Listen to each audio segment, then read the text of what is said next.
Hey everyone, welcome back to my channel, The Bishop's Interview. I am Nathan Hinckley and I want to thank you for joining me today.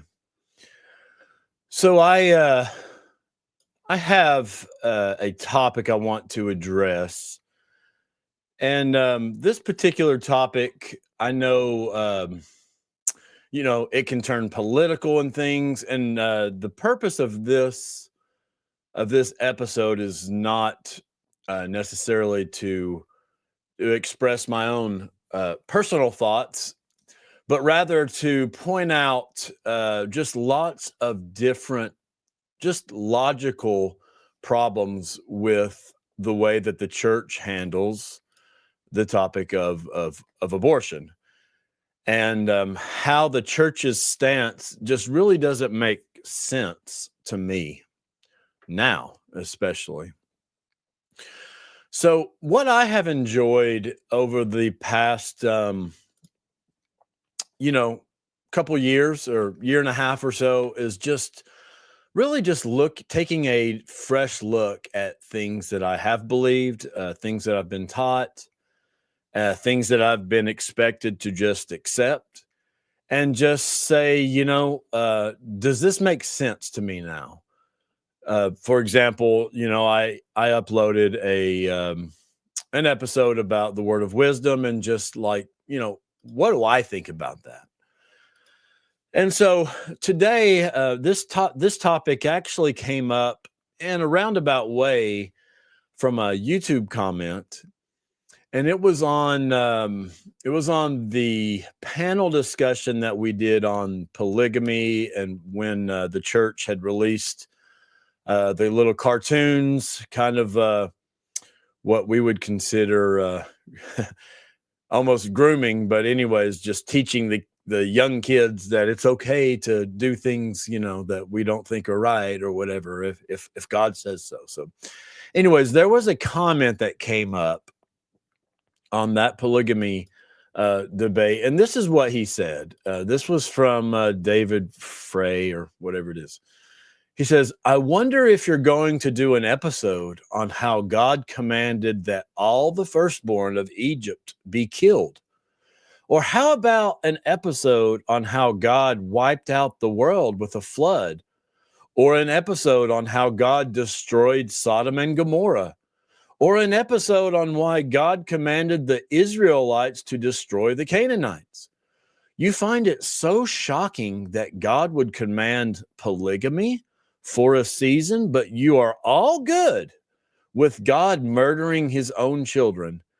LOL, what a joke. Okay, so I responded to that and I said, actually, no, that is even more embarrassing and wrong, what he had just pointed out.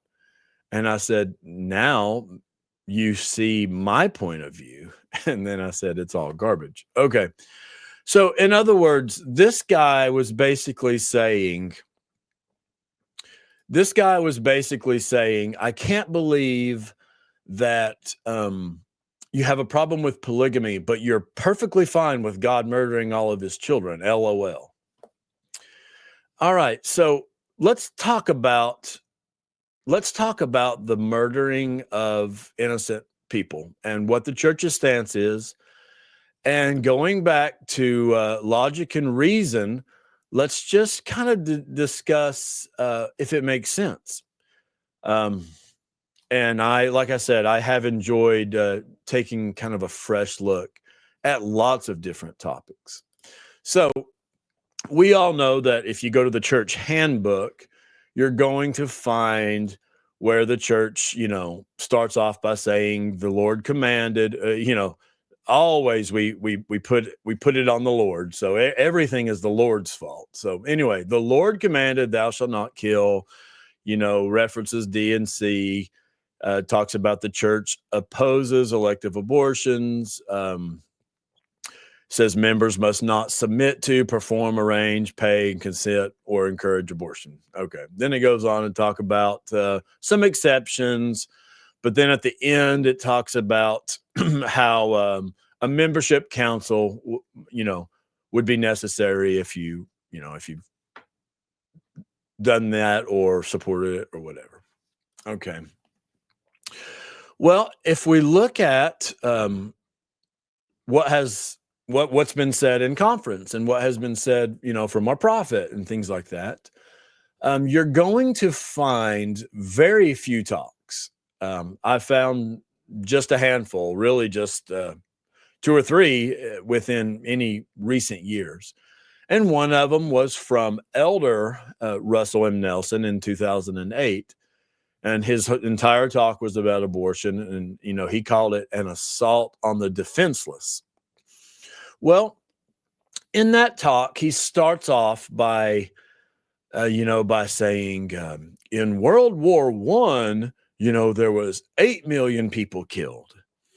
And in World War II, there were 22 million people killed. He's talking about how terrible all these wars was, but then he says, he says, let me pull it up bigger. Okay, he says, these data, however, are dwarfed by the toll of another war that claims more casualties annually than did World War I and World War II combined. Worldwide reports indicate that more than 40 million abortions are performed per year. The war called abortion is a war on the defenseless and the voiceless. It was a war on the unborn. Okay, so in that, our prophet now, and of course, member of the 12 apostles, was telling us that, that abortion is no different than killing people in war, and that there's way more people every year being killed by abortion than what was ever done in the wars. So if abortion is so bad, first of all, why have there only been a handful of talks about it? So in other words, you would think that the Lord's mouthpiece on earth, the prophet, and his 12 apostles would, if that's the stance, and if that's, if that's what the Lord would have us know, that they would talk about it all the time, that there would be many talks about it until the problem is solved. And to illustrate that, we have to look no further than what the church has done with masturbation. Oh, we've had 2 or 3 talks per conference sometimes about it. In other words, that they're going to talk about it until the problem goes away, right? So we have 2 or 3 talks on what Russell Nelson is saying is this terrible, worse than World War I and II, and we have 2 or 3 talks about it. Yet we talk about the little factory all the time, or at least we used to. We know now that those talks have, we'll just say, lessened greatly. So let's go back to the killing of innocent life that our prophet is warning us about. Does Jesus really care that much about innocent life? You may have seen another video I did. It was sort of kind of a comedy, but it was a candlelight vigil. But just to recap it, let's take a quick look at 3rd Nephi chapter 9. Speaking of innocent life, in there, of course, this is the voice of Jesus, and here in a second, he'll make sure that we all know who is speaking here. And he's about to appear in 3rd Nephi 11, and he's going to basically brag about all of the cities that he destroyed. He says the great city of Zarahemla have I burned with fire, and the inhabitants thereof. He talks about the city of Moroni that he sunk in the sea, and the inhabitants thereof. We're talking about innocent life here. The city of Moroni and the inhabitants thereof. The city of Gilgal, it was sunk, and the inhabitants thereof. The city of Onihah, and the inhabitants thereof, and Mokum, and the inhabitants thereof. Are you kind of seeing a pattern? Are we getting the sense that Jesus is super duper worried about innocent life? Behold, the city of Gadiandai, and the city of Gadiamna and Jacob, and the city of who knows what the hell that says. All these have I caused to be sunk, and I made hills and valleys. Should we go on? The chapter keeps going. The city of Jacobugath. How could we forget that? Okay, the city of Jacob. All of these cities, all of these innocent people. Okay, you might say, oh, well, they weren't innocent. Okay, come on. There were some innocent people there. There were some babies. There were some people under the age of 8. So it goes on to say, and many great destructions have I caused to come upon this land and upon this people because of their wickedness and their abominations. So first of all, problem with that, as we've already pointed out, that there's no way that they were all wicked. There was definitely people that weren't. Then this is also telling in 13, it says, "O all ye that are spared, because ye were more righteous than they." So that scripture even doesn't say they were wicked. It just says you guys were spared because you were more righteous. So they were righteous maybe, but you guys were more righteous. So, I think that this shows that if you are planning on using scriptural references to support the fact that Jesus or God is very, very concerned about innocent lives, I think that's a pretty weak argument to use scriptures. And that was just one chapter of the Book of Mormon, not to mention the things that Mr. David Frey brought up about the firstborn and of Egypt and let's see, Sodom and Gomorrah and the Israelites to destroy the Canaan. I mean, yeah, if you want to use scriptures to support this idea, that's a joke. That doesn't hold water. It doesn't hold up to logic and reason. So why is abortion not talked about more then? If we're taking this stance that it's so terrible that it's innocent lives, why has the church only put out very few? Let's be honest.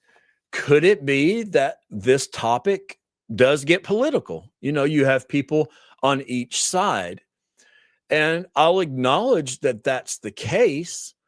But should that matter? Should the prophet of God, the mouthpiece on earth, the one that is here to, to let us know God's desires and God's commands and all that, should he really care that much that it gets political? In other words, isn't that the point of the prophets?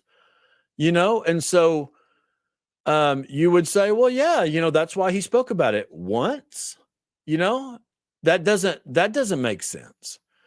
So in my view, you can make an argument for either side. Of course, if you want to argue against this topic, then you can say, oh, well, it's in the church handbook, and see, they've talked about it in conference. But then at the same time, you can say, okay, yeah, they've talked about it, but it's definitely not as important as like masturbation, that has been mentioned probably hundreds of times. So, I mean, there's definitely an argument that can be made on either side. And then, of course, you could go into what I just showed that, well, God, if you're going to say, oh, God's so worried about innocent lives, well, he certainly doesn't seem to be, unless you're going to say that, well, those scriptures are they're just tales from a from a wild imagination boy in the case of the Book of Mormon, or, in the Bible that they're just tales that had been passed down or whatever. So if you want to take that stance, that might be a different topic. But as we know in Mormonism, that's not the stance. Okay, so going back to what is the point of prophets then? If we can basically take conference talks and either the lack of addressing it or the fact that they addressed it, if we can basically support either side, then what is the point of prophets? And this is just going through one simple, logical, thought process, taking these things out to their logical conclusions. We see that in Mormonism, there is really no point to prophets. They're simply giving their opinion, which is fine. Everybody has their own opinion. But the problem is when we in the church are expected to take someone's opinion as the ultimate truth. And I've talked about this type of thing enough that you guys can obviously see why I'm in the shape that I'm in. And I no longer trust that these men are speaking for God. And so what do I get to do instead? I get the pleasure of taking each topic and just saying, well, what do I think about that? What makes sense to me? And quite frankly, I've really enjoyed that. So these are just a few reasons that right off the bat, I don't think the church's stance makes sense. It's not logical. It's not reasonable. Whichever stance you take, I think can be perfectly backed up and supported by Mormonism. So, I think that if the prophet was supposed to speak out for the Lord, and if he claimed that it was that important, that he would have been addressing it much more. And I don't think he's addressed it at all as prophet. So there again is another argument to be made for the other side. So this is just one example. We could do the very same thing with every topic, and we probably will. But these are my thoughts on how the stance that the church takes with regard to abortion really doesn't make sense. And I hope you've enjoyed that.